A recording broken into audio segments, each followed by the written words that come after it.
បាទសួស្តីបងប្អូនអរគ្នាសូមស្វាគមន៍កម្មវិធីថ្មីចឹងសម្រាប់បងប្អូនចំនួនដែលគាត់មានបញ្ហាក្នុងការបង្កើត page ចាំកាត់ page classic ហើយគាត់បង្កើតបានដោយសារ Facebook អាប់ដេតចុងក្រោយនេះគឺបង្កើត page មកគឺចេញជា page មកសម្រាប់ page profile មក account នៅបង្កើតមកគឺសម្រាប់ page profile បង្កើត classic បានទេដូចនេះចឹងនេះ page នេះមកលើនេះ page new experience មានថា page ថ្មី page profile ហើយក្រោមនេះជា page classic តែយើងបង្កើតក្រោយមកកើតឡើងបានចូលពាក្យបង្កើតបាទ page ចឹងមកចេញមកពី page profile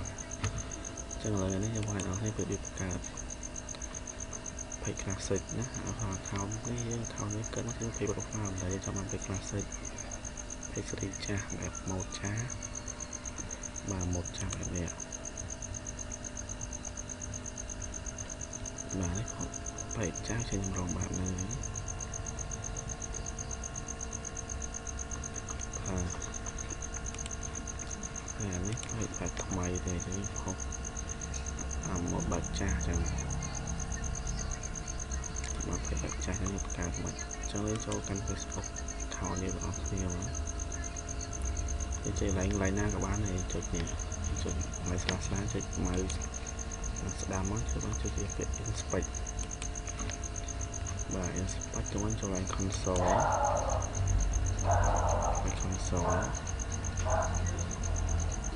ាទហើយចុចបិទនេះចោលអស់ខ្ញុំចុចបែបហ្នឹងចុចពាក្យបិទបែបហ្នឹងអស់ថ្មី copy script នេះ script code នេះ copy ទៅហើយផាសចូលចឹងឡើងនេះអ្វីឡើងយើងកាត់ឈ្មោះយើងចង់បានpage ឈ្មោះអីដាក់ឈ្មោះហ្នឹងមកគឺព្រមចង់បានឈ្មោះA1 ឈ្មោះហ្នឹងមកចង់បាន page ដាក់ថា Mr. ឬដាក់ gallery fit ចឹង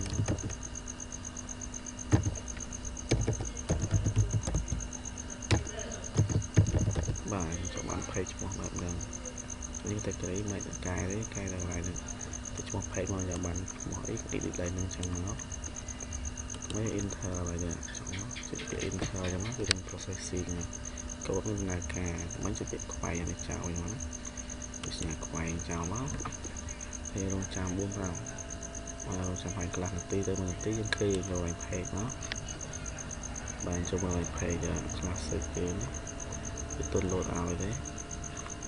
refresh មើល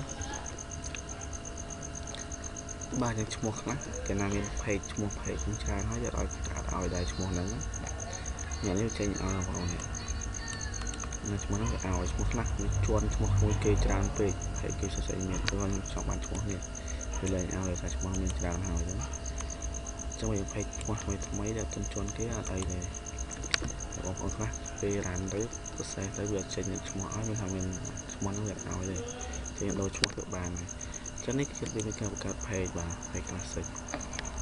បាទនេះជាបាត់ page ក្រុម classic មកបងប្អូនបាទបែបស្រីចាស់ចឹងប៉ុណ្្នឹងងាយៗក្នុងការធ្វើការ page classic ព្រោះ account ថ្មីក្នុងឆ្នាំ2023នេះបាទចឹងយើងត្រូវការ script បន្តិចដើម្បីធ្វើការកើតហើយការធ្វើតាម computer ហើយសូមគុណបានស្ដាប់អមនេះបើមានចំណងអីទៅតាមការកាត់លុយតាម Facebook ខ្ញុំផ្សេងទៀតនឹងអាច comment បានហើយមានតិចបើកែលអយបាទសូមជួយ comment ខ្ញុំ